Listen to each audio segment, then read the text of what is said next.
long rebound. Steph, no timeout with 6. At 5, Curry for the lead.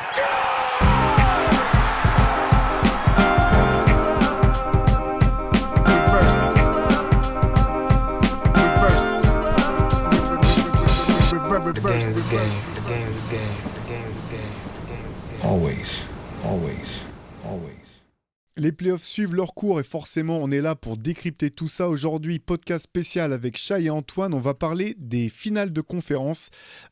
Plus ça va, plus ça devient chaud. Je pense qu'en début de saison, si on nous avait mis un flingue sur la tempe et qu'on nous avait demandé de sortir les 4 finalistes de conférence de ces playoffs NBA 2024, je pense qu'on n'aurait jamais pu trouver les 4 d'un coup.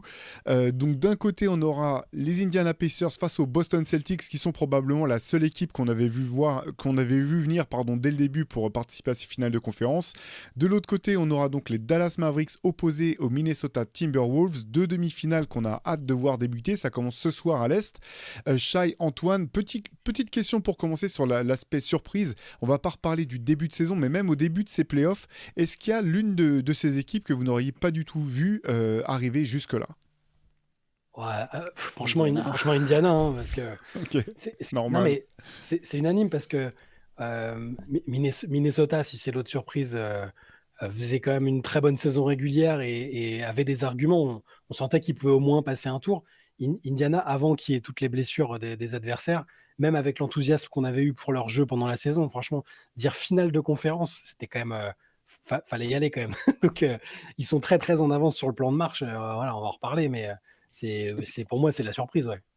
Puis il y a un vrai contexte, quoi. Je veux rien leur enlever, hein. Je trouve que les Pacers ont des bons arguments et quand on parlera de la série contre Boston, vous verrez que je pense que Indiana peut poser des soucis aux Celtics sérieusement, mais il y a quand même des circonstances. Ils ont joué Milwaukee sans Lillard et Giannis, enfin sans Giannis surtout et en partie sans Lillard. Ils s'étaient menés 2-0 contre les Knicks avant qu'Anunoby se blesse. Sans compter celle de Hart, la blessure de Bronson, etc. Il n'y a pas Randle, il n'y a pas Robinson, il n'y a pas Bogdanovic. Je pense que les Pacers jouent quand même d'une vraie situation favorable.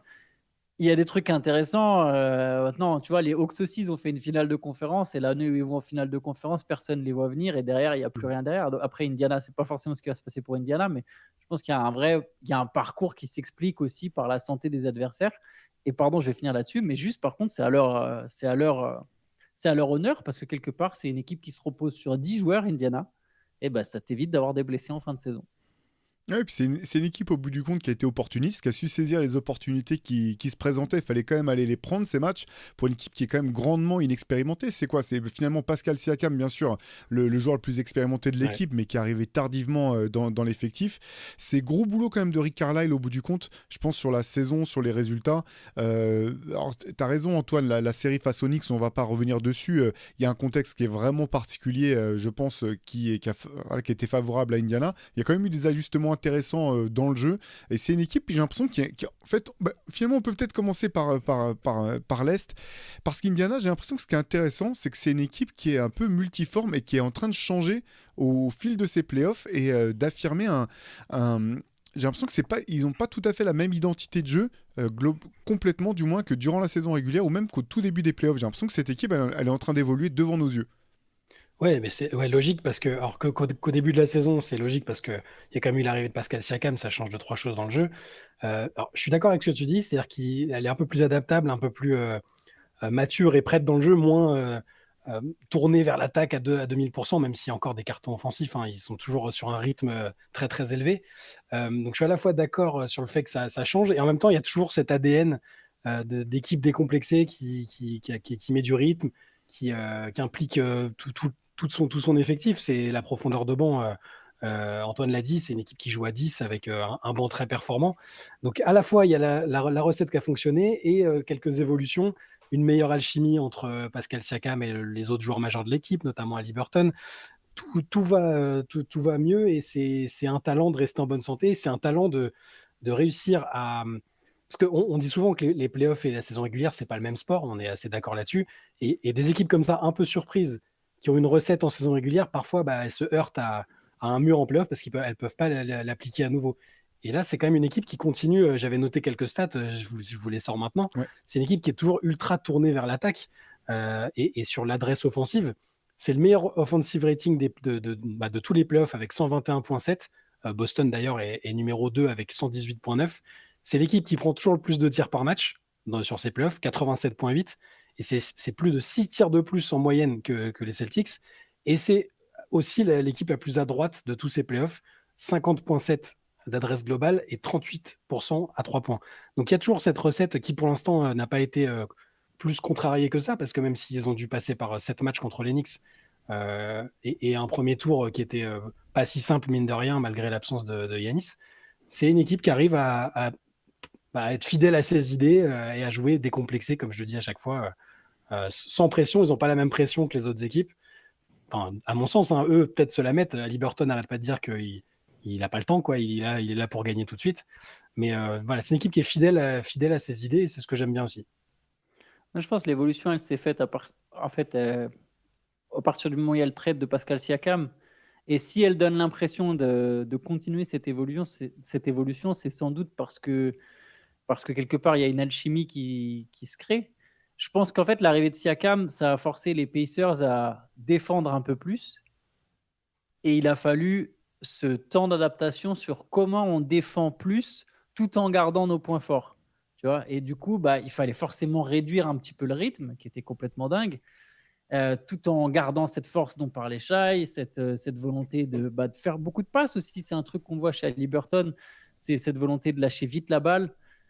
C'est une des équipes qui, je pense, marque le plus de paniers sur une assist et pas juste parce qu'il n'y a pas beaucoup de joueurs qui créent la différence tout seul. Même Liberton, c'est pas une superstar qui crée vraiment des différences balle en main. Au-delà, enfin, je veux dire, pas en drive, pas en dribble. Il a son petit step back à 3 points, mais voilà, c'est une équipe qui repose beaucoup sur la circulation de balles. Et quelque part, je pense que les mois depuis l'arrivée de Siakam et les playoffs et les tours de playoffs qui passent, je pense qu'en une série de playoffs, tu apprends plus qu'en 4 mois de saison régulière au final, parce que tu joues toujours le même adversaire, l'enjeu est différent. Voilà, je pense qu'on a cette équipe qui trouve de plus en plus son équilibre entre j'essaye de bien défendre et en même temps, je veux vraiment avoir ce truc de je joue vite, on est un peu foufou, on tire beaucoup, etc. Donc je pense voilà, que cet équilibre, il se trouve petit à petit et c'est quoi qu'il arrive pour Indiana, c'est un parcours qui va apporter beaucoup aux jeunes Pacers. Et à qui il manque d'ailleurs Bénédicte Mathurin, parce que j'ai pensé de manière complètement random tout à l'heure. Non, mais tu as raison, parce qu'effectivement, c'est cette profondeur de banc qui est impressionnante chez les Pacers, c'est l'utilisation qu'en fait Rick Carlisle. Ce qui est intéressant, en fait, limite, je me dis que cette série face aux Knicks, c'était peut-être ce qui pouvait arriver de mieux aux Pacers, parce qu'ils ont pu se découvrir finalement une identité défensive qu'ils n'avaient pas eu trop l'occasion de développer jusque-là. On sait que Rick Carlisle est un excellent coach défensif, et là, on a pu voir des joueurs qui se sont mis en valeur, comme je pense à Rodney Smith notamment, qui a été énorme sur Jalen Brunson, qui a eu un vrai impact sur Jalen Brunson. Et là où j'ai l'impression que finalement, l'équipe a un petit peu changé, c'est-à-dire qu'on était un peu époustouflé toute la saison par les perfs d'Haliburton à la passe, avec des séries de passes complètement folles. On se demandait s'il n'allait pas faire un match à 20 passes, etc. Et finalement, ce qu'on retrouve dans ces playoffs, c'est que la balle circule plus sans forcément qu'il y ait... Alors bien sûr, Haliburton a son impact dans le playmaking, mais c'est ce que tu disais Antoine, la balle circule beaucoup en fait. C'est pas simplement Haliburton qui crée, qui lâche la balle pour un tir direct. Il y a une passe, puis une passe, puis une passe. Et là, j'ai l'impression qu'ils arrivent à une sorte de maturité qu'on n'avait pas forcément vue durant la saison régulière sur ces aspects-là et sur la confiance que les uns ont envers les autres.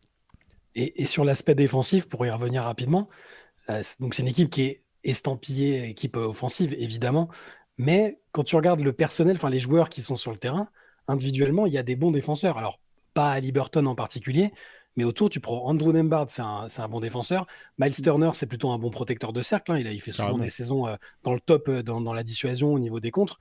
Aaron Nesmith, c'est un très bon défenseur. Pascal Siakam, c'est un super défenseur.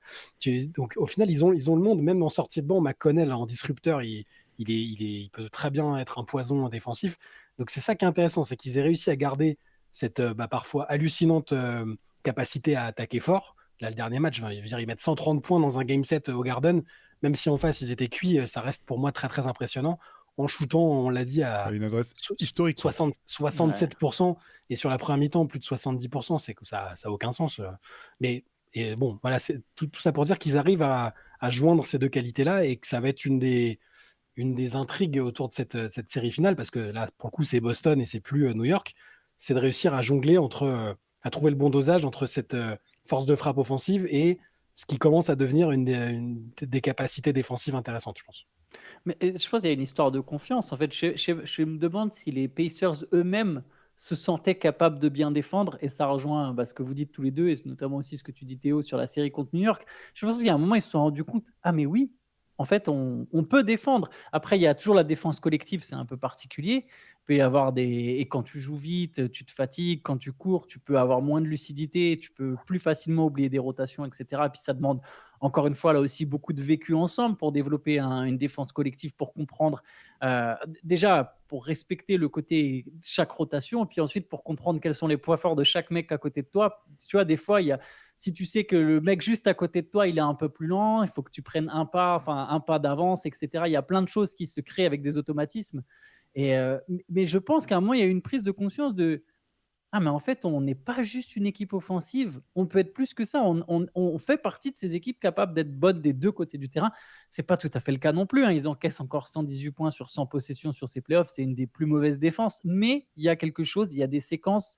On sait que quelque part, c'est pas tant juste avoir une excellente défense, c'est déjà juste ne serait-ce qu'être capable de faire des stops. On a connu des grandes équipes offensives qui étaient incapables de faire un stop. Et là, tu sais que c'est mort, que jamais ça se traduira en playoff. Eux, voilà, au-delà de est-ce qu'on est capable de très bien défendre, il y a ce côté, on est capable par moment de faire des stops. On a des joueurs capables de faire des stops. Et à partir de là, nous, derrière, on sait que si on fait un stop, on va courir comme des malades, on va shooter et on peut tuer une équipe comme ça. Ouais, alors, on va peut-être venir au cœur de la série qui va les opposer aux Celtics. Ce qui est intéressant, c'est effectivement sur la saison régulière, on a les deux meilleures attaques de la ligue en termes, du moins si on prend l'offensive rating comme marque, avec Boston premier, Indiana deuxième. La grosse différence en saison régulière, c'était sur la défense notamment, parce que Boston était aussi dans le top 5 des meilleures défenses de toute la ligue, alors que pour trouver les Nuggets, il fallait vraiment creuser vers le bas dans le bas du classement. Je regardais, avant qu'on commence le podcast avec Antoine, on regardait un petit peu les affrontements entre ces deux équipes en saison régulière. Ce qui est intéressant, alors la première chose à noter, c'est que tous les affrontements ont eu lieu avant le trade, donc avant l'arrivée de Pascal Siakam du côté des Pacers, mais je m'attendais, tu vois, j'avais un petit peu oublié finalement ce que ça avait donné en saison régulière. Je m'attendais à ce que ça soit sens unique pour Boston. En fait, c'est plus équilibré que ça. Il y a 3 victoires pour Boston, 2 victoires pour Indiana. Première confrontation de la saison, c'était une rouste monstrueuse, victoire 155-104 pour Boston, mais c'était le 4e match de la saison. Mais derrière, tout a été plutôt serré, avec notamment une victoire des Pacers durant le In-Season Tournament face aux Celtics. Donc c'est quand même des affrontements, même en saison régulière, qui ont été plus équilibrés qu'on aurait pu le croire, vu voilà, le classement final de ces deux équipes. Ouais, mais je pense d'ailleurs que ça reflète bien l'impression qu'on a partagée entre nous, mais qu'on n'a pas encore forcément dévoilé là, mais que c'est une série qui sera peut-être plus serrée que ce à quoi les gens peuvent s'attendre. De base, Boston, depuis le début de la saison, on les attend en finale de conférence. Encore plus depuis la fin de la saison régulière, encore plus depuis le début des playoffs. On a vu le tableau forcément s'ouvrir encore plus devant eux. Quand ils ont vu que ce seraient les Pacers, je pense que tous les fans des Celtics ont été plutôt rassurés, plutôt que de se manger les Knicks et leur dureté, voilà, tout ça. Mais je pense que c'est une série plus ouverte qu'il n'y paraît. En tout cas, ça va certainement pas être une promenade de santé. Déjà pour les raisons qu'on a évoquées là, sur le rythme que sont capables de mettre les Pacers. Boston n'a pas été trop mis en difficulté dans la série précédente. Tout de suite, se manger une équipe qui court autant et qui va mettre autant de rythme, c'est pas forcément un cadeau.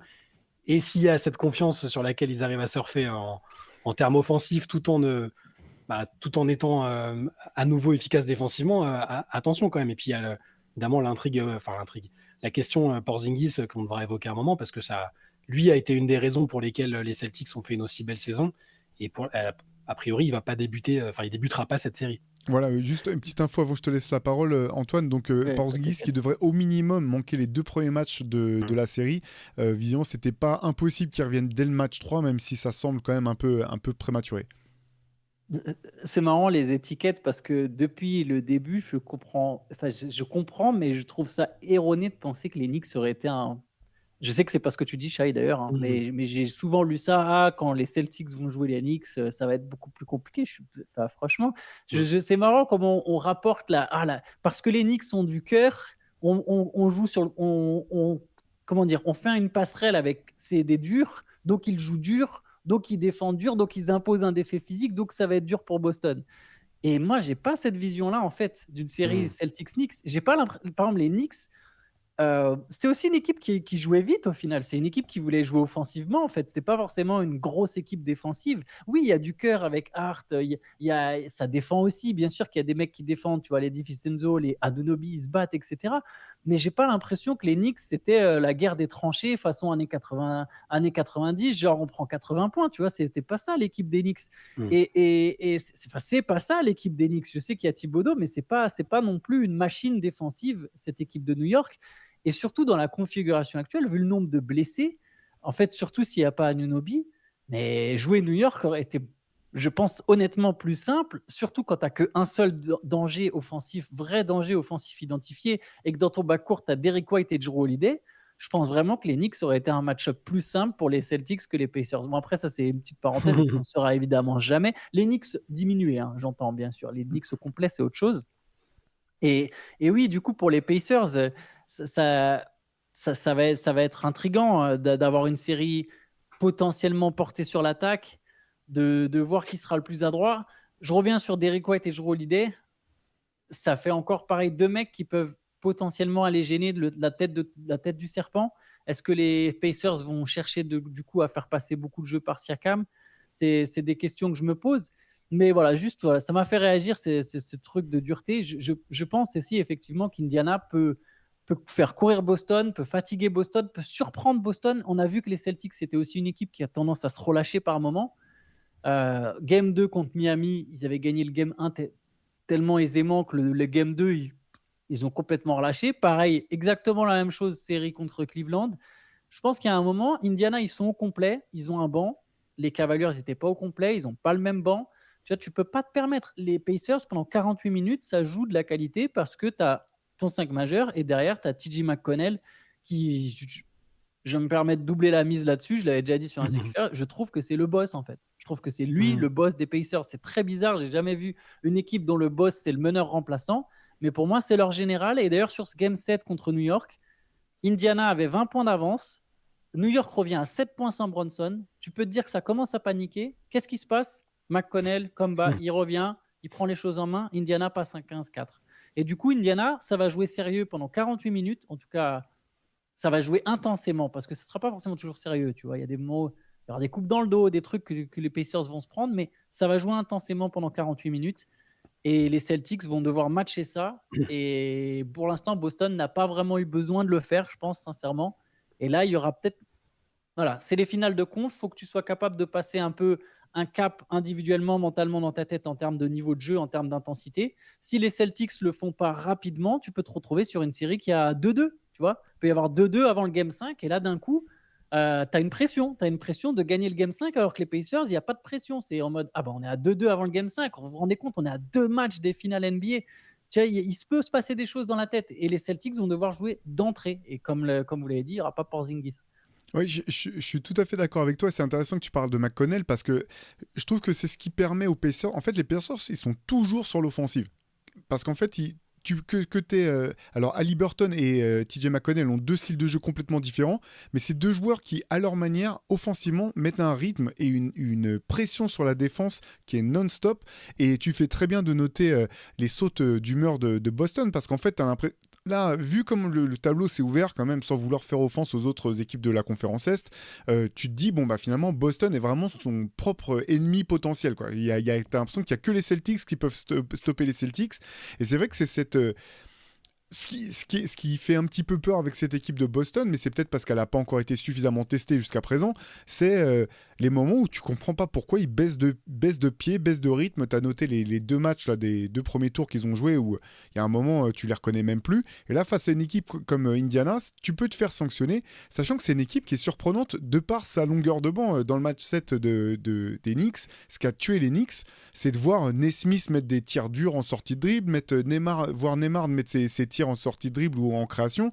Il y a un moment, C'est pas pour faire. On parle de beaucoup de défense dans la réédition du dernier MOOC là, et l'une des questions qui revient à chaque fois qu'on parle quand on se pose la question, c'est quoi la défense? C'est tout le monde nous dit bon bah de toute façon tu peux pas tout arrêter dans une équipe. Faut que tu choisisses ce que tu vas arrêter. Et quand tu arrives à arrêter ce que tu voulais arrêter, mais que derrière tu manges parce que c'est les remplaçants ou les mecs où tu t'étais dit bon bah eux on va les laisser prendre leur tir ou ça, ce secteur du jeu on va le laisser ouvert et que tu commences à prendre l'eau par là, c'est là que tu te retrouves un petit peu sous les vagues. Alors je dis pas que Boston n'a pas les ressources bien sûr pour passer cette équipe d'Indiana, mais je te rejoins Antoine sur le côté il faut faire attention. Et moi j'attends en fait ce que j'attends en fait de Boston, c'est de vraiment mettre une marque d'entrée de jeu sur la série. Ils ont très bien fini leur série face au Heat, très bien fini leur série face aux Cavs, la question ne se pose pas, voilà, ils ont su se réveiller, mais il y a un moment tu dis bon mais est-ce qu'ils ont toujours besoin de se réveiller quoi? Est-ce qu'ils peuvent pas mettre vraiment leur empreinte tout de suite sur la série? Au-delà du premier match, bien sûr, ça va être le challenge de ce premier match qui se joue ce soir. Il n'y a pas de line-up vraiment faible de la part des Pacers. Carlisle fait un très bon travail pour associer.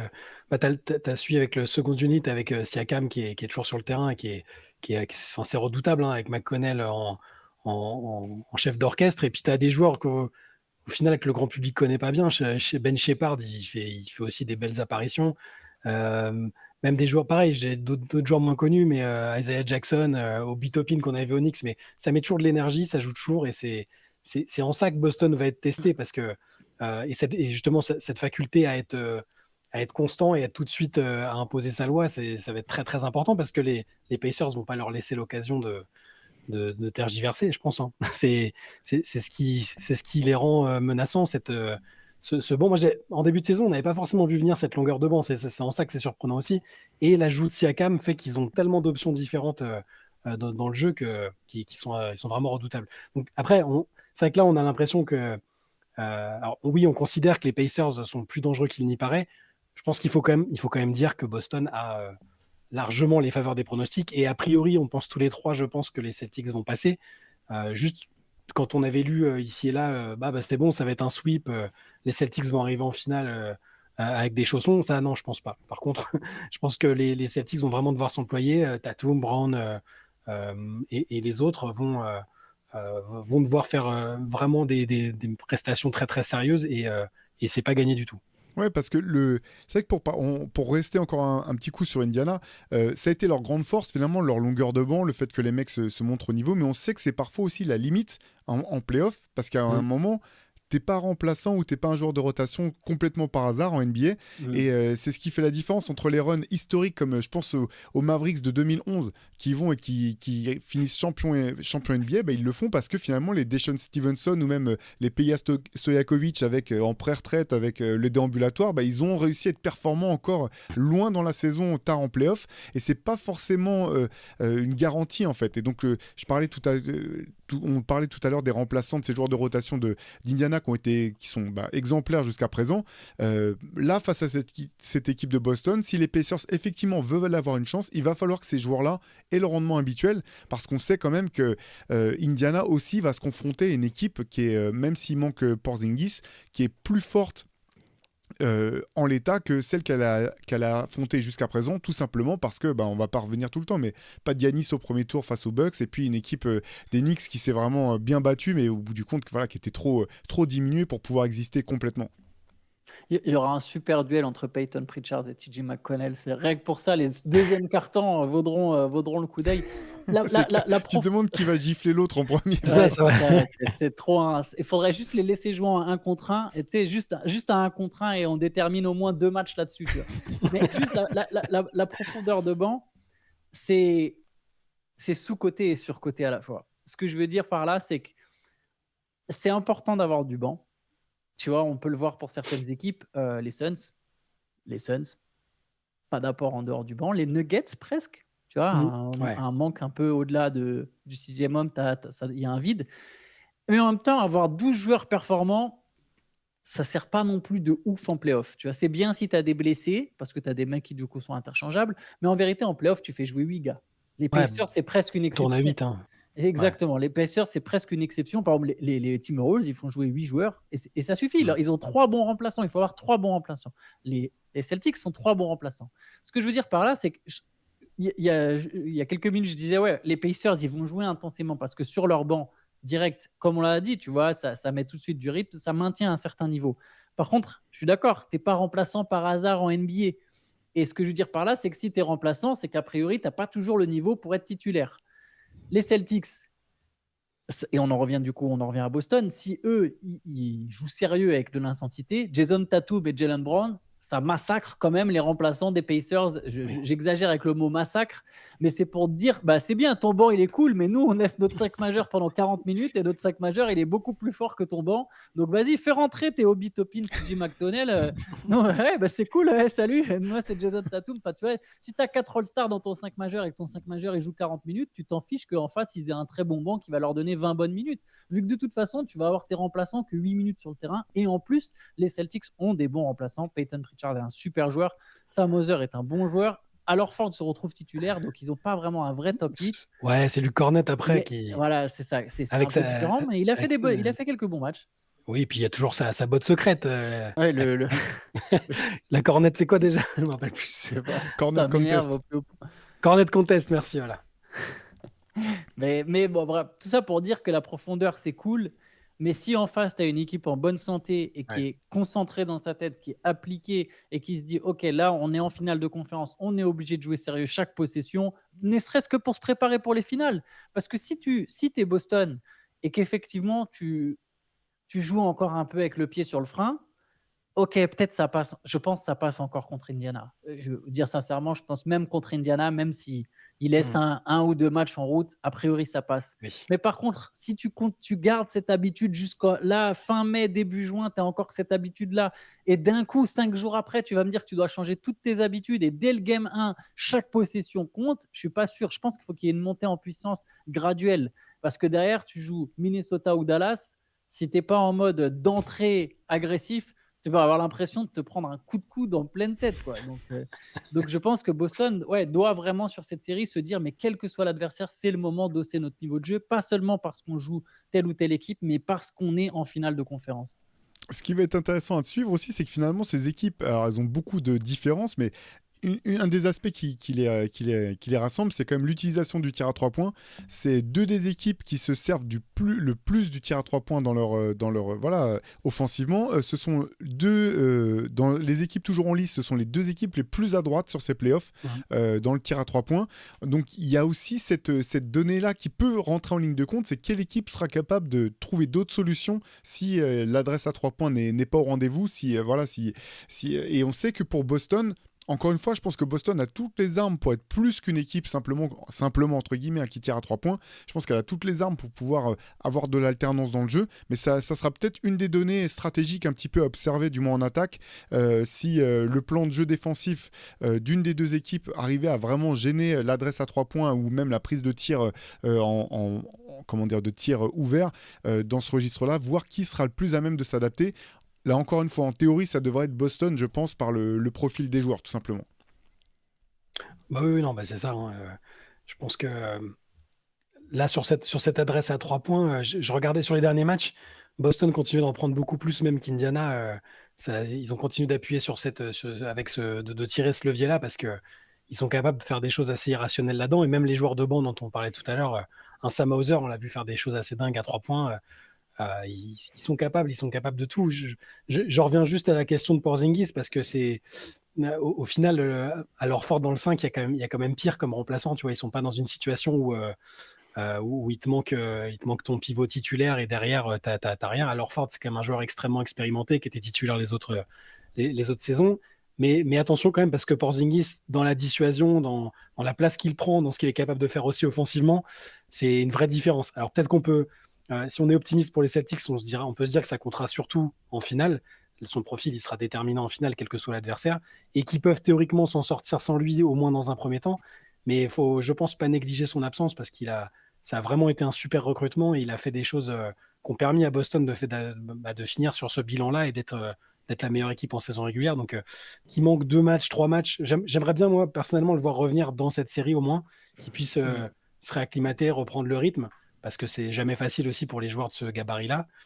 Pour après si Boston passe, et je pense que c'est logiquement ce qui devrait se passer, pour qu'il puisse être l'un des éléments les plus importants au moment de disputer les finales. Ouais, bah, je pense qu'effectivement, dans ce qu'on dit depuis le début sur cette série, c'est en prenant en compte le fait que Porzingis manquera au moins 2 matchs. Je t'avoue que si Boston était au complet au départ de cette série, j'aurais pas tout à fait le même avis sur le profil de la série. Effectivement, ça va être vraiment une des données à suivre. Ce qui est hyper intéressant avec Horford, là où c'est le luxe en fait de Boston, c'est qu'il a vraiment cette capacité à pouvoir sortir sur des grands shooters et venir et en même temps tu peux changer avec lui, et finalement c'est une équipe de Boston qui, même sans Porzingis, alors elle est pas immense dans le sens où tu as qu'un vrai grand, finalement c'est Porzingis, mais derrière tu peux continuer à changer sur quasiment tout sans perdre en fait. Il y a jamais un mauvais défenseur, en tout cas avec le 5, même avec Al Horford t'as aucun mauvais défenseur sur le terrain. Ça reste voilà l'atout majeur défensivement de cette équipe de Boston. Ce qui va être intéressant quand même, c'est malgré tout, c'est sur la dimension athlétique. Voilà, tu parlais de Bitopin, c'est un joueur, je pense, qui peut vraiment avoir un rôle à jouer parce que il apporte cette dimension physique athlétique en sortie de banc qui est vraiment intéressante, que Boston n'a pas pour le coup en sortie de banc. C'est quelque chose qui est plutôt à l'avantage d'Indiana, je pense, sur la capacité à, même avec les rotations, on en parlait tout à l'heure, à garder ce rythme athlétique, de toujours jouer la relance, toujours jouer, pousser, être sur l'offensive. Ça va être à suivre. On peut peut-être se prêter au jeu des pronostics. Ouais, je voulais vous le proposer. Vas-y, non, Antoine, alors parfait, vas-y. Tout seigneur, tout honneur. 4-2 Celtics. Shai. Je voulais faire le même score, mais j'ai pas envie de faire comme Antoine, quoi. C'est pas bon, ça. C'est pas bon, ça. Alors, allez, un 4-1 serré, alors, tu vois. Un 4-1 serré, parce que je me dis quand même que le pauvre... Enfin, ça va être un vrai test, d'ailleurs, on n'a pas vraiment parlé, mais c'est un vrai test pour Haliburton. Là, ce qui va se manger en défense, il se l'est jamais mangé. Encore moins, évidemment, sur une série playoff, parce qu'il découvre ça. Mais je relidais d'Eric White, ça va être quelque chose. Donc, je pense que ça va être difficile pour lui quand même. Donc, allez, ouais, 4-1. 4-1 pour Boston.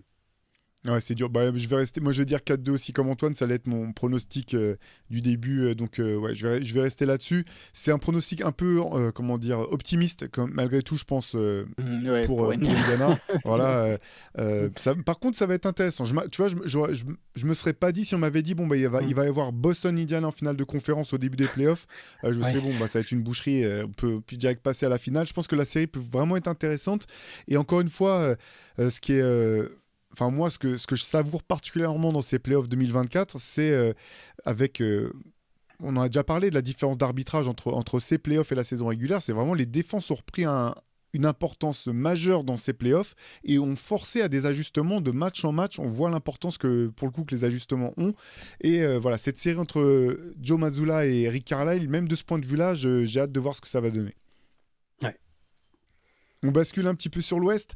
Je vous avoue que là, c'est vraiment la finale. Alors, je trouve que c'est forcément des deux, c'est quand même la série la plus indécise. Enfin, je sais pas, vous allez me donner votre avis là-dessus.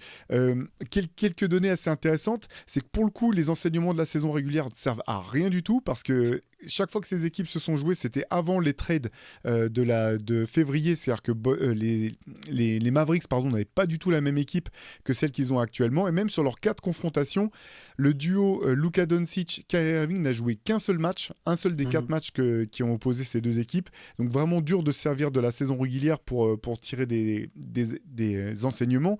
Ce qui est intéressant malgré tout, je pense qu'on peut commencer, parce que je parlais de défense pour la série à l'Est, c'est la transformation défensive de Dallas après le trade et la transformation aussi athlétique et en taille. On a vu, je trouve, dans la série face à OKC que finalement la taille de Dallas a fini par peser beaucoup dans la série face à OKC.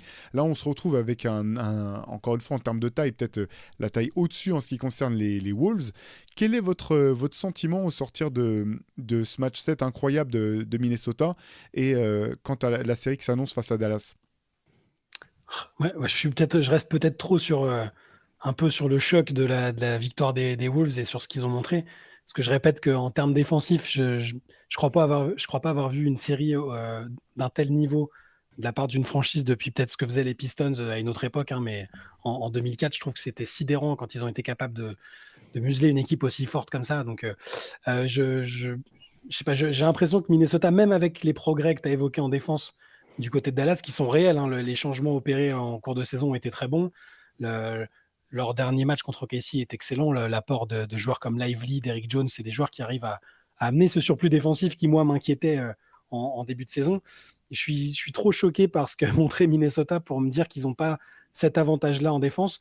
On va discuter de l'attaque. Je sais qu'Antoine, on en a discuté ensemble. Tu es toujours un peu sceptique sur certaines périodes où les Wolves sont parfois incapables enfin, semble-t-il, incapables d'attaquer correctement. Mais j'ai une vibe d'une équipe à la Pistons qui est capable de défendre à mort et puis d'alterner en attaque. Un soir, ce sera toi, un soir, ce sera moi. Et c'est ce qui fait que j'ai l'impression, on parlera des pronostics après, mais que dans mon esprit, Minnesota part avec une petite longueur d'avance, surtout avec ce qu'ils viennent de faire là, en fait. Ce que je trouve intéressant sur cette série, c'est qu'au final, il y a deux équipes qui ont pas tout à fait le même make-up, mais qui ont quelques aptitudes similaires, justement parce que les Mavericks ont fait des trades, en fait. Le côté athlétique. Là, t'imagines cette équipe des Mavs sans PG Washington et Daniel Gafford, faut qu'elle se trempe les testicules dans l'eau chaude avant d'aller affronter les Timberwolves parce que tu vois, d'un coup, tu te dis, ah mince, on n'a pas de guerrier très costaud pour aller scoltiner les Golgoth de Minnesota. Et là, du coup, je me dis, les Mavs, il va y avoir du vrai répondant des deux côtés et ça promet une série avec deux sacrées défenses, deux sacrées équipes athlétiques grandes. Oui, il y a un avantage de taille pour Minnesota au niveau des intérieurs. Au niveau des intérieurs seulement, parce que justement, cet avantage, il n'est pas au niveau des extérieurs. Ça crée une balance entre les deux équipes. C'est pour ça que je dis qu'elles n'ont pas tout à fait le même make-up. Les extérieurs des Mavs sont plus grands et les intérieurs des Timberwolves sont plus grands, mais les deux équipes sont d'abord tournées sur la défense avec des vraies qualités athlétiques. Après, il y a une différence. Les Mavs ont deux maestros, etc. Mais rien que sur ça nous promet une série vraiment, vraiment très, très, très intense physiquement. Là, c'est la dureté, tu vois. Au passage, j'ai regardé, je suis vraiment têtu, mais je suis allé regarder les Knicks. C'est la pire défense des playoffs. Hein. C'est 120 points encaissés en playoffs. C'est la pire défense des playoffs, 120 points. J'y ai pensé, je voulais regarder du coup. Mais bref, là, je pense qu'on aura vraiment une série très dure, très intense. Et ce qui m'intrigue, c'est parce que sur le papier, il y a quand même un truc, c'est vrai que tu as McDaniels et Edwards, tu te dis, bah ok, ils ont Kyrie et Luka, mais pour chaque mec, on peut mettre un stopper. Mais je pense que ça ne sera pas tout à fait la vraie vérité. C'est trop simpliste, en fait. Tu vois, j'allais commencer par ça, mais je me dis non, mais c'est trop simpliste. Parce que ça ne va pas se passer comme ça. Tu vois, même quand au final, Luka, il avait Dort sur lui, mais il s'en fout parce qu'il prend un pic. Donc, il n'a jamais Dort sur lui, vraiment. Et même quand il a Dort sur lui, bon, il s'en fiche, tu vois. Mais l'idée, du coup, ce qui m'intéresse entre ces deux très bonnes défenses, c'est de savoir qui aura la meilleure défense collective. Et je pense que c'est ça qui va en partie faire la série. C'est un des points marquants de la série. C'est laquelle de ces deux équipes, et je donnerais peut-être ce petit avantage aux Timberwolves sur ce point-là, laquelle de ces deux équipes va être la plus disciplinée défensivement, va être le mieux dans les aides, parce qu'il y aura constamment une bataille tactique. Bon, bah non, je suis Luka Doncic, pourquoi j'attaquerais sur Jaden McDaniel si je peux attaquer sur Rudy Gobert ou Karl Anthony Towns surtout ou Mike Conley, tu vois, Donc, il y aura une vraie bataille tactique, il va y avoir beaucoup de rotations à faire et j'ai hâte de voir ça, de savoir laquelle sera la plus disciplinée dans ces rotations, laquelle aura le plus de rigueur à ce niveau-là. Pareil du côté des Mavs, est-ce que Kyrie et Luka vont garder cette rigueur qu'il y a eu justement sur le tour précédent? Tout ça, pour moi, ça c'est un des points clés de cette série. Ouais, ça va être hyper intéressant. Moi, en fait, quand je pense à cette équipe de Dallas, et je pense que c'est ce que je vais regarder en premier, je pense, dans la série face aux Wolves, c'est chaque fois que Dallas a mis du rythme dans ses playoffs, je les ai trouvés impressionnants. J'ai trouvé que c'était une machine de destruction. Et je pense que face à cette défense de Minnesota, si Dallas veut avoir une chance, il va falloir qu'il garde un rythme offensif élevé, jouer la relance et pas attendre de jouer, pas commencer à jouer comme si c'était les 2 dernières minutes du match dès le premier quart-temps. Et c'est là qu'il y a vraiment, je pense, une option à jouer pour Dallas.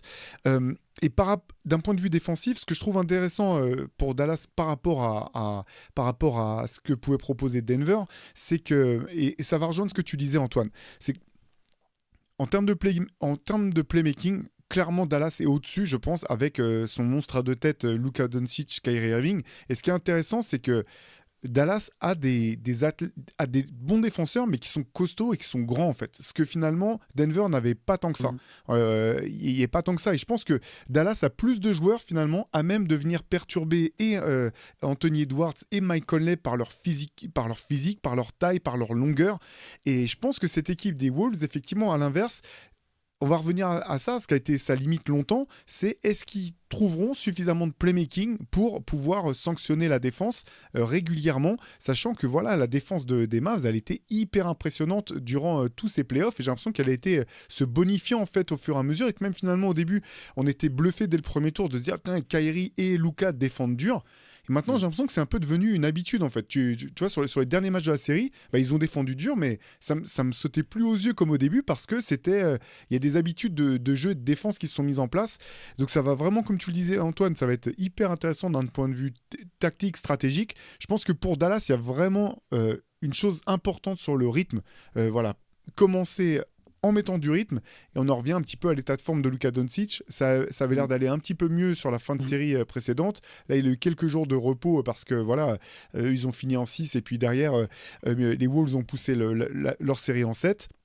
Ça va être déterminant parce qu'on a bien vu que sur les 2-3 premières minutes, sinon, il était très en jambes. Et après, il y avait un vrai coup de mou souvent. Sur mon milieu du deuxième quart-temps, un vrai coup de mou de Luka, et puis à la fin, il remontait un petit peu. Voilà, là, c'est vraiment les signes que je vais regarder en premier dès le début, dès le game 1, qui se jouera dans la nuit de mercredi, si je ne me trompe pas. Ouais. Et sur les difficultés offensives théoriques pour les Wolves, alors on les a vus parfois, même contre Denver, parfois c'était pas simple. C'était soit Anthony Edwards un peu seul contre le reste du monde et les autres autour qui faisaient de leur mieux. Mais par contre, sur les 2 derniers matchs, il y a ce facteur X, à mon sens, qui est McDaniels, qui fait 20 et 23 points. Et quand il est capable de sanctionner comme ça, de marquer une vingtaine de points, ça change tellement de choses pour Minnesota. Quand tu as Kat qui est moins dérangé par les problèmes de faute, qui est capable d'apporter ses 20 points, Rudy qui met ses paniers, qui réussit, qui est relativement adroit sur la ligne aussi, pour moi, ils sont capables de surmonter ces interrogations-là, parce que même si Dallas défend bien, ils les ont les armes. Et donc, tant qu'ils arrivent à afficher leur niveau, le niveau qu'on a vu en défense, qui, je le répète, est quasi surnaturel, et c'est pas un accident, c'est comme ça depuis une bonne partie de la saison. Moi, je les crois capables de trouver ces solutions offensives. Ça va évidemment dépendre d'Anthony Edwards, hein. Il va être attendu. Il ne pourra pas refaire tout le temps des matchs ratés en attaque, en tout cas à la finition, comme le Game 7, parce que derrière les autres, est-ce que les autres sont capables, est-ce que McDaniel est capable à chaque fois de compenser, est-ce que les autres sont capables à chaque fois de compenser, je ne sais pas. Mais pour moi, ils ont cette faculté-là. On les a un peu trop ciblés là-dessus, même moi, certainement, sur leur capacité à scorer. Et ouais, en ça, je les trouve. Voilà, moi, à l'heure qu'il est, je vois Minnesota sur toutes les questions qu'on s'est posées là, sur qui aura la meilleure défense collective. Je reste toujours sur Minnesota, même si Dallas m'épate, franchement, de ce point de vue-là. Kyrie et Luka je pouvais même pas concevoir qu'ils soient capables de faire ces efforts-là sur toute une campagne de playoff. Honnêtement, je les voyais trop concentrés sur l'attaque. Et là, ils ont été capables l'un et l'autre, que ce soit pour des raisons physiques, Luka a été diminué, ou consciemment, d'abandonner un peu ce rôle de scoreur exceptionnel pour charbonner en défense et être plus playmaker, comme Luka sur les derniers matchs, où il n'a pas trop shooté, il a été dans la distribution. Donc, je suis bien embarrassé là quand on va parler de nos pronostics. Honnêtement, c'est compliqué. Je donne peut-être une petite marge, une petite avance à Minnesota, mais c'est probablement parce que j'ai été plus marqué par ce qu'ils ont fait au tour précédent. Et c'est pas parce que tu bats telle équipe que tu bats forcément l'autre équipe qui arrive derrière. C'est pas mathématique, malheureusement. Non, mais tu mets le point sur une autre clé de la série, je pense, c'est le scoring des role-players. Même si je pense que pour les Timberwolves, c'est pas tant le manque de scoring, c'est vraiment le manque de qui va créer. Parce que, en fait, que McDaniels y mette des points, qu'il soit capable de mettre des points, ça, ça va être une clé. Hein. McDaniels, il y aura une clé entre McDaniels, il va être laissé ouvert. Derrick Jones Jr., il va être laissé ouvert. Qui de ces deux-là met le plus de points? Il y a pareil, en fait, qui parmi les PG Washington, parmi tous les role-players, qui va mettre le plus de 3 points? Mais la question, c'est pas tant est-ce que McDaniels... Enfin, c'est une des questions, est-ce qu'il va mettre des 3 points, mais c'est aussi surtout si Edwards, il n'est pas en mesure de créer parce qu'il y a une trop grosse défense en face et que du coup, il est obligé de lâcher la balle. Est-ce que McDaniels, il peut créer, tu vois? Mmh. Et ça, là, par contre, c'est plus compliqué. Est-ce que McDaniels, balle en main, il peut aller provoquer cette défense? Qui va provoquer cette défense balle en main si c'est pas Edwards? Et il y a des options. Ça peut être Mike Conley, ça peut être 4, etc. Il y a des choses. Hein.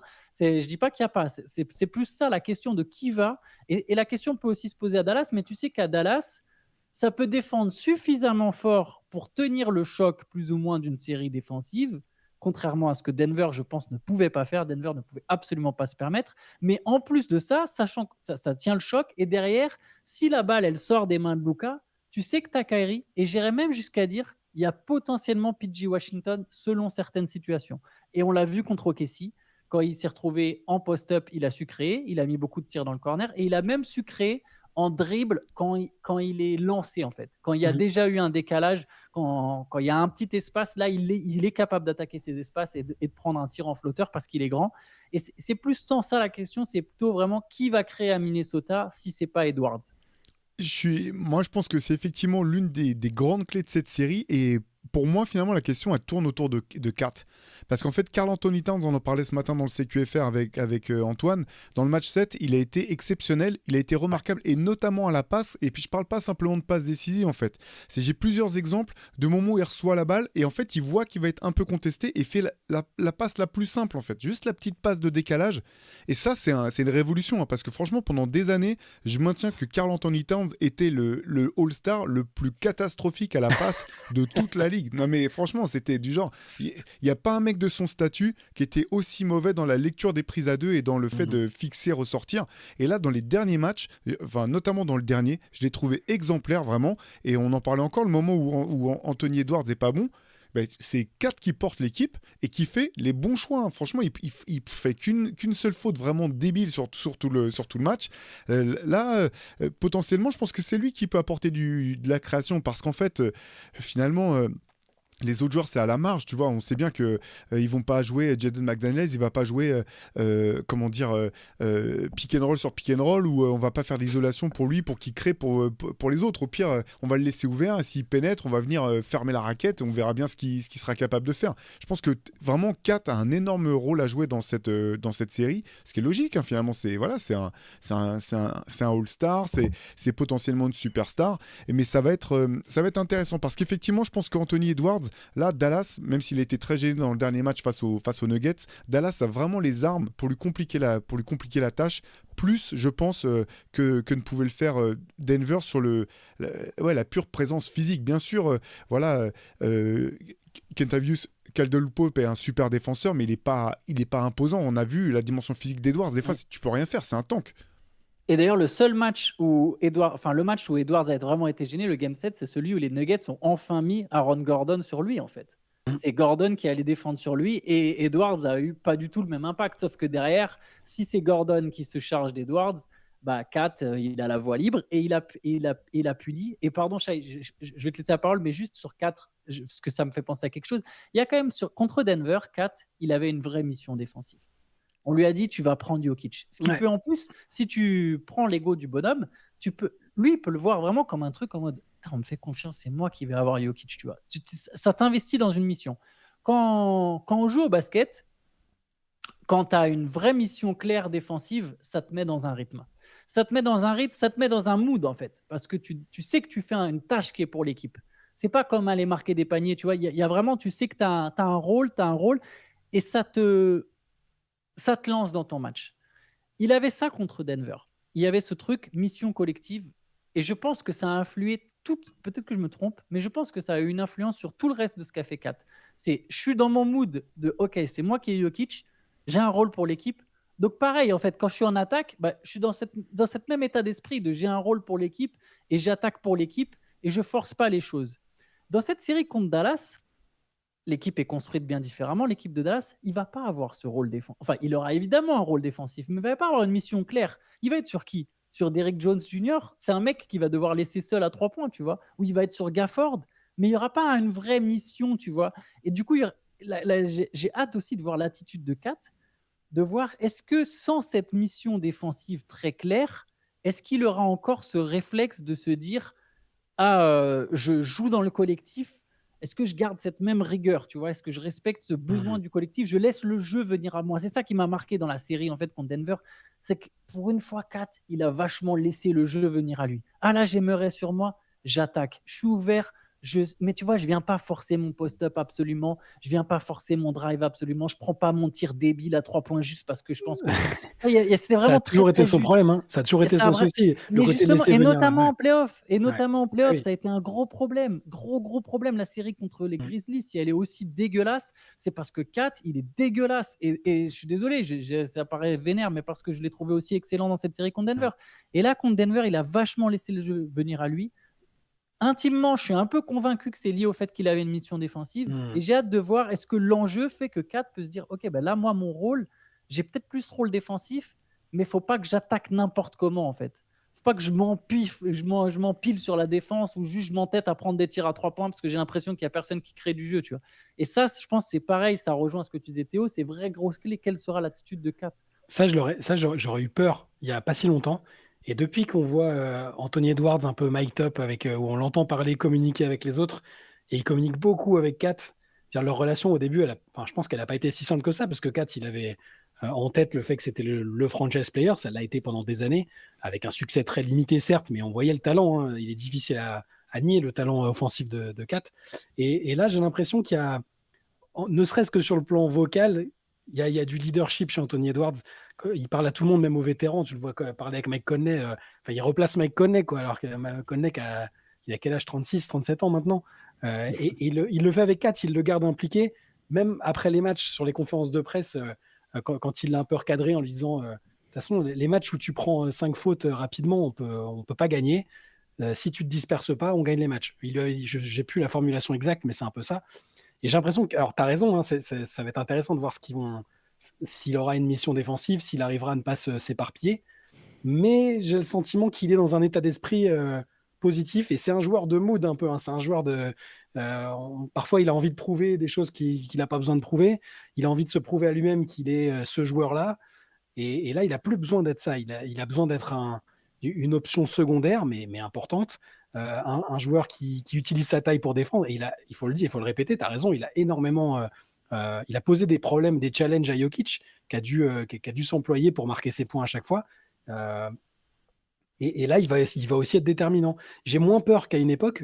Les gens qui nous suivent depuis des mois ou depuis quelques années, ils savent qu'on a été un peu critique envers Kat parfois pour les fautes un peu bêtes, pour sa propre visualisation du joueur qu'il est.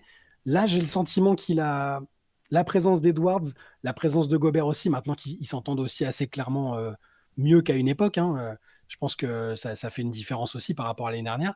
Je pense que Kat est capable de rester concentré 4, 5, 6 matchs.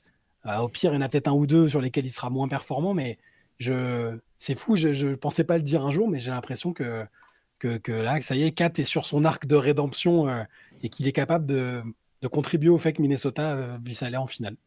Non, c'est sur 4 et sur la concentration, je pense que ça va être effectivement déterminant pour dans un autre registre, c'est le rebond en fait, parce que Dallas c'est l'une des équipes qui sont encore en lice, c'est la meilleure attaque, c'est la meilleure équipe au rebond offensif, et c'est un rebond offensif qui est à la fois, il y a Derek Lively, il y a Gafford, mais il y a aussi les autres joueurs qui viennent contribuer au rebond offensif, et ça va être intéressant de voir le degré de concentration de Kat, et aussi de voir tout de suite sur qui il défend effectivement, parce que là on est parti du principe que c'était sans doute Gobert qui allait être sur Gafford ou sur Lively dans un premier temps, mais je suis pas si sûr en fait. Ça va vraiment être intéressant de voir, vu ce que Kat a pu montrer face à Jokic, si Minnesota va pas finalement se servir de Gobert un petit peu comme dans la série précédente pour être sur les aides et pour sécuriser ce rebond, ou dans le sens où là si tu défends sur un mec qui est au large et que tu es juste dans les aides, faut que tu sais pas forcément d'où le rebond va venir, donc c'est plus dur de faire les écrans retard. C'est sur ces aspects-là, je sais pas si Kat a encore le degré de concentration que ça demande, mais dès les premières secondes, ça va être intéressant de voir justement quelle est l'organisation défensive de Minnesota, sachant qu'on sait aussi que parfois les équipes préfèrent pas sortir toutes leurs armes d'un coup, voire rester parfois sur commencer les matchs ou le premier match avec des dispositions un peu classiques pour voir un petit peu quel problème ça peut poser à l'adversaire avant de bouger dans leurs propres options. Mais ouais, Kat, il va être déterminant dans cette série. L'autre chose qui est intéressante aussi, c'est que finalement, la grande force de Luka Doncic, mais il y en a plusieurs, c'est sa capacité finalement à pouvoir rentrer dans la raquette quand il veut, où il veut. Il n'y a jamais eu non plus une défense face à lui avec un second rideau aussi massif que celui des Wolves. Ça va être intéressant de voir comment il arrive à manœuvrer tout ça. Après, voilà, c'est un joueur d'un tel niveau que j'imagine qu'il ne va pas être non plus, ça ne va pas le rendre fébrile plus que ça. Mais voilà, c'est vraiment la partie d'échec qui va continuer d'un côté comme de l'autre. Et il faut le saluer, hein. Chris Finch a fait un travail extraordinaire en saison régulière, en play-off. Et même chose pour Jason Kidd. Franchement, la série face au Thunder, on peut se dire aussi que quelque part, Jason Kidd a en partie gagné la partie d'échecs face à Marc Daigneault. En tout cas, c'est son équipe qui est sortie victorieuse. Et là aussi, je pense qu'on va se régaler d'un match sur l'autre sur les adaptations. Sachant que tout à l'heure, je fais un peu long, là, on parlait des Pacers et de leur longueur de banc, mais Dallas aussi a un banc très, très long. Et on a vu que Kidd n'hésitait pas par exemple, il a sorti Jaden Hardy tout d'un coup, alors qu'on l'avait pas du tout vu. C'est Dante Exum qui s'est retrouvé sur le banc. Parce que Hardaway Junior est nul. Oui, non, ça c'est vrai, mais Dante Exum aussi a complètement disparu de la rotation.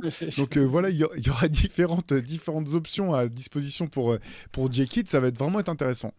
J'ai une question pour vous, du coup, parce que tout à l'heure, on parlait de ça, mais à la place de Jason Kidd, au niveau de la défense sur Anthony Edwards, vous faites commencer qui dessus? Moi, c'est une des questions que je me pose aussi, parce que c'est un bestiau, quoi. Moi, moi, pardon, vas-y, réponds d'abord. Non, réponds d'abord, Théo. Non, parce que du coup, ça va m'entraîner une autre question. Vas-y, t'inquiète. Moi, je pense que c'est Derrick Jones Jr. qui risque de commencer sur Anthony Edwards pour voir un petit peu ce que ça donne. Parce qu'il n'a pas le physique de PJ Washington, mais par contre, il a la mobilité, la vivacité, il est très long. Moi, je pense que ça risque d'être la première option. Je ne sais pas ce que tu en penses, Antoine. Justement, moi aussi, ça entraîne justement mon autre question, parce que je pense aussi que c'est Derrick Jones Jr. qui va commencer sur lui. Et du coup, Gafford, il va être sur 4.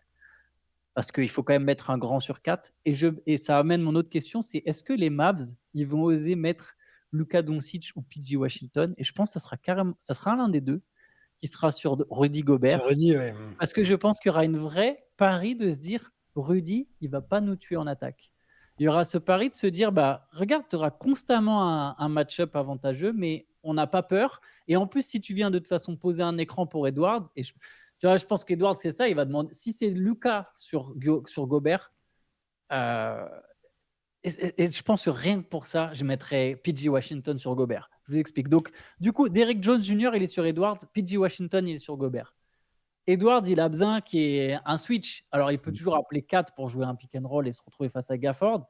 Mais si tu appelles Rudy Gobert, qui est le meilleur poseur des grands des Timberwolves et le mec qui roule le mieux, s'il y a un switch, Derrick Jones Jr., je pense qu'il est assez long, assez athlétique pour plus ou moins gêner un poil Gobert sur une passe lobée, tu vois, suffisamment pour faire acte de présence.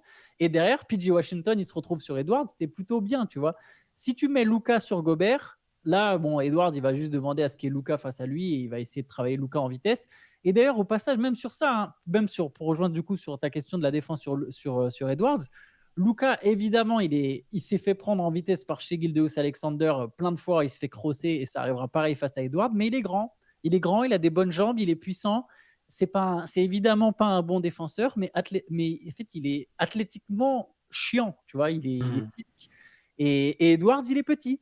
Ça se voit pas, mais Edwards, il est petit. Ouais. Ça se voit pas. C'est Nakayane, un habitué de la late session qui m'a donné la taille d'Edwards. J'avais halluciné, je crois qu'il fait 1,91. Non. Ou 1,93 max. Vous savez ça? Je cherche en même temps. Il fait 1,93, je crois, Anthony Edwards. Ouais, 1,93, ouais, effectivement. 1,93. Tu vois, il paraît beaucoup plus grand, mais il fait 10 cm de moins que Luka, quoi. Parce qu'il est large, il est hyper. Oui, parce qu'il est large et il est très aérien. Ça le pénalise pas de faire 1,93 m, encore moins dans cette NBA, mais il a 10 cm de moins que Luka, ou un peu moins de 10 cm, 8 cm de moins que Luka Doncic, quoi. Il y a des trucs, et donc du coup, pardon, pour répondre à la question, je pense que c'est Derrick Jones Jr., mais du coup, il y aura je pense, du côté des Mavs, un pari de se dire, Gobert, en attaque, il va pas nous tuer, en fait. Ouais, ça va être. J'ai hâte de voir ça parce que de l'autre côté du terrain, Gobert est vraiment il a montré d'ailleurs dans le dernier match face aux Nuggets en deuxième mi-temps, il a complètement perturbé le jeu Jokic, Aaron Gordon, ou le nombre de fois où ils sont venus perturber sur les passes lobées. On sait que c'est une grosse partie du jeu aussi des Mavs, avec Derek Lively, avec Daniel Gafford, cette passe lobée là. Et on a vu à quel point les Wolves pouvaient enlever de ça de ton playbook, à condition d'être suffisamment rigoureux dans l'application des principes de Chris Finch. Mais c'est pour ça va être, je pense que ça va être le type de série où de match en match, il va vraiment y avoir des ajustements. Moi, je serais pas étonné effectivement que du côté de Dallas, le line-up change parfois d'un match à l'autre en fonction de ce qui se passe sur le terrain. La question, ce que je sais pas par contre du côté de Dallas, c'est ce qui m'intrigue un petit peu, c'est est-ce que Dallas peut avoir une vraie option à essayer de jouer small ball par moment pour contrecarrer la taille de Minnesota. Je sais pas si c'est une option viable. En tout cas, je me demande si Jason Kidd le tentera à un moment. Et c'est là où l'absence de Maxi Kleber, elle peut coûter très cher. Parce que tu vois, ils peuvent gêner les passes levées, les Timberwolves. Et c'est pas tout à fait la même configuration que quand tu gênes les passes lobées du jeu à de Jokic Gordon. Là, c'est vraiment passe lobée, tu vois, plein axe, parce que tu as ton playmaker qui arrive, qui déboule en drive, et tu as Gafford qui déboule. Et du coup, si tu veux vraiment gêner la passe lobée, tu vas laisser constamment des tirs dans les corners, genre vraiment constamment. Et ça revient un peu à ce côté de qui va mettre le plus de 3 points entre McDaniels, entre Jones Jr. Le Thunder a perdu parce que Jones Jr. il a sorti un 3 sur 3 à 3 points en première mi-temps. Mais est-ce que Jones Jr. il est vraiment si fiable que ça? Est-ce que Jones Jr. sur toute une série contre Minnesota, il peut mettre autant de tirs dans le corner? Est-ce que Washington, il aura la même adresse dans le corner? Si ces gars-là sont à droite, je pense vraiment que les Mavericks passent. Si Jones Jr. et Washington, ils mettent leurs tirs à 3 points dans le corner, je pense que là, Dallas a vraiment l'avantage total. Mais c'est pas dit qu'ils les mettent déjà, c'est vraiment pas dit. Et j'en reviens à Kleber. Je pense qu'avec Kleber, tu pouvais à la fois jouer small ball, tout en ayant ce mec qui met des tirs à 3 points. Et sans lui, tes options à 3 points, c'est donc des mecs. Je pense que Washington, il est assez fiable, mais tu sais jamais. Et Jones Jr. et Hardaway Jr., c'est beaucoup plus aléatoire, tu vois. Tu sais pas qui t'as. Au moment où le match commence, tu sais pas ce qui va se passer. Tu vois. Moi, il y a des matchs où Joe Junior, Minnesota, ils vont peut-être le laisser ouvert et il va faire 1 sur 8 à 3 points. Tu vois. Et dans ce cas-là, tu vas continuer de le laisser ouvert et ça va être vraiment une clé là-dessus. Mais moi, je serais tenté de dire qu'il devrait jouer small ball, mais sans Kleber. C'est vrai qu'on n'y pensait plus, mais Kleber sur la série contre les Clippers, là, il y a un match où il fait 5 sur 7 à 3 points. Enfin, il a tué les Clippers par cette capacité à s'écarter. C'est pas non plus un mauvais joueur à l'intérieur. Enfin, c'est bon. Après, on va pas. Les absents sont forcément par définition, ils sont pas là et ils ont très bien réussi sans lui. Mais là, vu que c'est un autre profil d'équipe, ça peut avoir son importance. Je suis d'accord avec toi. Allez, petit pronostic pour finir cette partie sur. Attends, juste au passage sur Kleber, il se pourrait qu'il revienne pendant la série. Il n'est pas forfait. C'est pas impossible. C'est pas impossible. C'était quoi sa blessure déjà? C'est quand même l'épaule. Ouais. Ah ouais, c'est l'épaule, ouais. Quand t'as un shooter, c'est pas facile de revenir. Tu dis, tu reviens, il faut que tu mettes les tirs tout de suite. Et s'il reviendra, ça sera certainement pas au début, quoi. Ça serait plutôt fin de série, quoi. Allez, petit pronostic pour cette série. Allez, Shai, je te donne la parole en premier, vu que c'est Antoine qui s'est mouillé tout à l'heure. Allez, ce coup-ci. Bon, je vois Minnesota passer quand même. C'est juste le score sur lequel je m'interroge. Je vais tenter 4-2 Minnesota. Voilà. Moi, je vais dire 4-3 Dallas et je vais parier sur le fait qu'au final, Doncic et Kyrie, ça sera too much en attaque pour les Wolves. Donc, je vais dire 4-3 Dallas. Vraie série serrée. Game 7 à Minnesota, gagné par les Mavs. Ouais, moi je vais dire aussi 4-3 Dallas, un petit peu pour les mêmes raisons qu'Antoine, dans le sens où c'est un peu l'objet du MOOC spécial défense là, qu'on vient de rééditer, où on sait qu'on a besoin aujourd'hui d'une défense très forte pour pouvoir espérer être champion ou du moins aller très loin, mais que finalement à défense égale, c'est quand même l'équipe qui a le plus gros potentiel offensif qui fait la différence. Donc je pense qu'effectivement sur le papier, je mettrais une pièce pour Dallas de ce côté-là, mais ouais, en tout cas je serais étonné que ça aille pas au bout, je serais étonné si ça devait s'arrêter avant les 7 matchs. Moi, vu que je mets pas Minnesota et Dallas sur un plan d'égalité, parce que tu parlais de l'égalité défensive, pour moi, Minnesota. Non, mais je comprends, hein, j'entends, ils sont capables de défendre presque aussi bien, et c'est déjà incroyable, mais je pars dans l'idée que Minnesota va avoir un tel niveau défensif, vu ce que j'ai vu là, qui m'a traumatisé, que oui, l'attaque des Mavs est exceptionnelle, surtout avec les deux Lascar qui sont capables de faire un tas de trucs, mais pour moi, leur défense est tellement supérieure que je les crois capables de.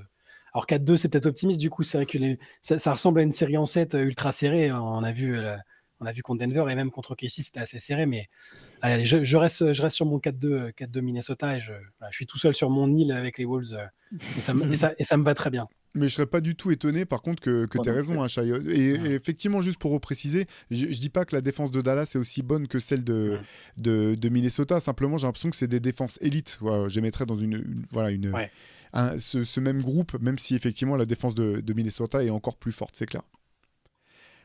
Nous, de toute façon, donc, premier match ce soir de finale de conférence Est. Boston à domicile face aux Pacers, c'est ce soir mardi. Demain mercredi, premier match de la série des Wolves, donc qui recevront Dallas pour le premier match de leur série à eux.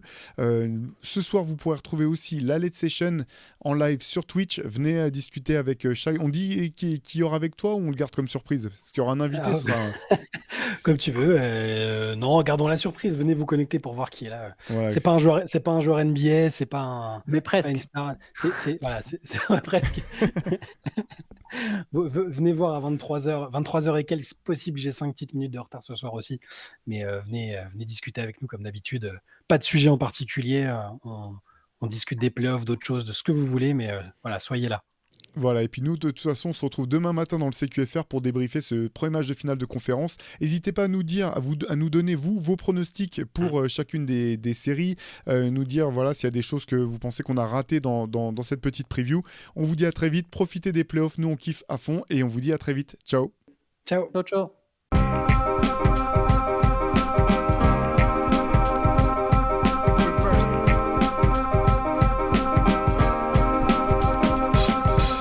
Is out there, and it's either play or get played.